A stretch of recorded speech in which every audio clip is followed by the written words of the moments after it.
नमस्कार दोस्तों, जय हिंद। आदरणीय शिवराज मामा जी को मेरा सादर प्रणाम। मैं अजिताभ आनंद भारतीय वायुसेना से जून 2022 में सेवानिवृत्त हुआ हूँ। भारतीय वायुसेना में काम करना मेरे लिए बहुत ही सौभाग्य की बात रही और उसमें भी मैं अनेक वायुसैनिकों में मेरा चयन हुआ जिसे वीवीआईपी 1, 2, 3 मीन्स पीएम, प्रेसिडेंट और वाइस प्रेसिडेंट के साथ काम करने का मौका मिलता है। ये मेरी फ़ोटो माननीय प्रधानमंत्री जी के साथ का है, जो 2018 के चुनाव के बाद खिंचवाने का मौका मिला, नहीं तो प्रोटोकॉल के तहत हम लोग फ़ोटो भी शेयर नहीं कर सकते।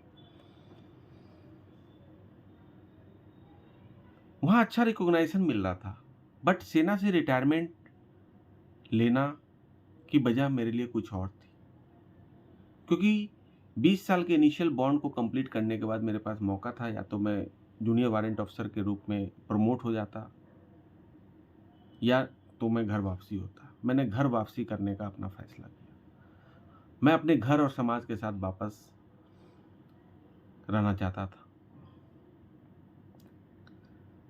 मैं पिछले 1 से 1.5 साल से लगातार बैंक और एसएससी के एग्ज़ाम में अपीयर हो रहा हूँ। शुरू में मुझे 1-2 असफलताएँ भी मिली। कुछ नंबर के कारण मैं मेंस में भी रह जा रहा था।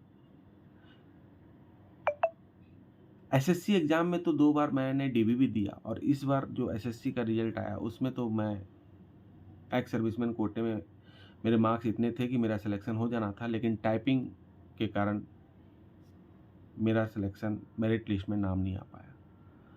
इस बार के food corporation of India FCI में भी मेरा selection waiting list 18 ex serviceman कोटे में हो रखा है, लेकिन वो क्लियर होगा या नहीं होगा वो मुझे नहीं पता। मैं चाहता तो दूसरे स्टेट जैसे गुजरात या महाराष्ट्र, जहाँ पे सिलेक्शन प्रोसेस ईजी है, जहाँ पे कट ऑफ कम जाता है, जो भी कॉम्पिटिटिव एग्ज़ाम की तैयारी करते हैं पता है, मैं वहाँ से एग्ज़ाम को दे सकता था और मैं अपनी नौकरी को प्राप्त कर सकता था। लेकिन नहीं, मुझे अपने स्टेट और अपने समाज परिवार को छोड़कर बाहर नहीं जाना था। मैंने 19 वर्ष की आयु में ही जबलपुर छोड़ दिया था। फिर भी मैं एक गेस्ट की तरह यहाँ पे आता जाता रहा। इस बीच पटवारी एग्ज़ाम के लिए वैकेंसी निकली और मैं इस वैकेंसी को प्राप्त करने के लिए किसी भी मेहनत को करने के लिए तैयार था।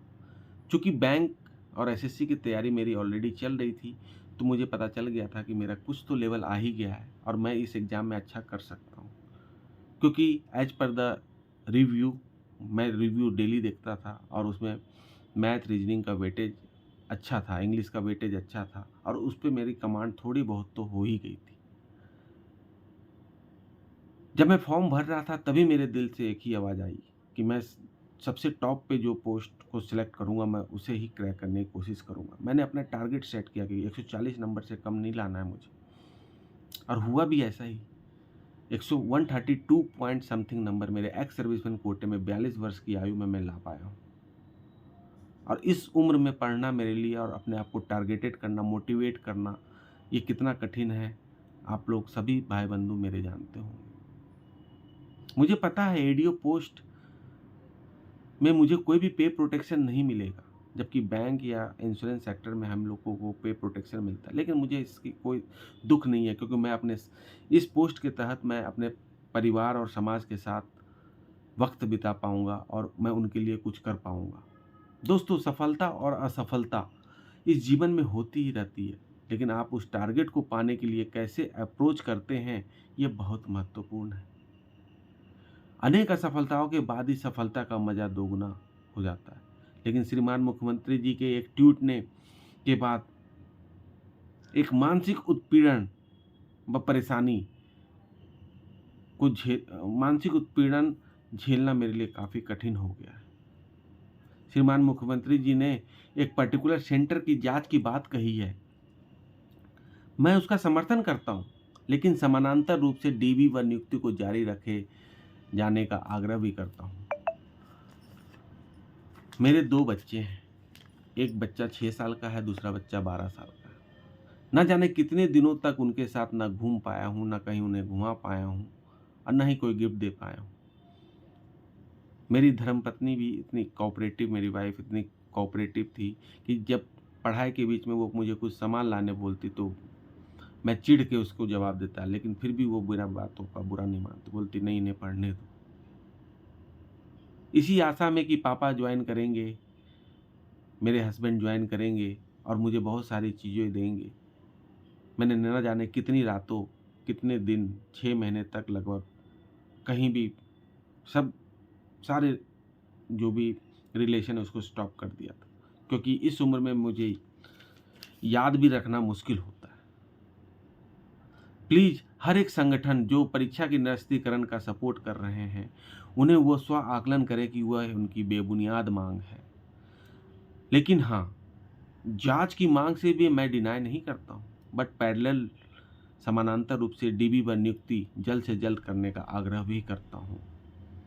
15 अगस्त को जो माननीय मुख्यमंत्री जी, मामा जी के द्वारा 1 लाख रोजगार सृजन हेतु संकल्पित है, कृपया आप अपना दृष्टिकोण स्पष्ट करें और हमें जल्द से जल्द नियुक्ति देने की कृपा करें। मामा जी, हम हमारे आपके बच्चे हैं। 20 साल फौज को देने के बाद मैं घर वापसी की ओर आया हूँ और मैंने उसमें सफलता भी हासिल की है। फिर से दृढ़ संकल्पित होना और फिर से पढ़ाई करना मेरे लिए बहुत मुश्किल बात है। इस उम्र में आदमी का सेल्फ कॉन्फिडेंस भी खत्म हो जाता है। अब मुझे ये समझ में नहीं आ रहा आगे क्या हो। मुझे पता है आप हमारे साथ गलत नहीं करोगे, लेकिन इस समय अवधि में जो मानसिक उत्पीड़न हम झेल रहे हैं, हमारा परिवार झेल रहा है,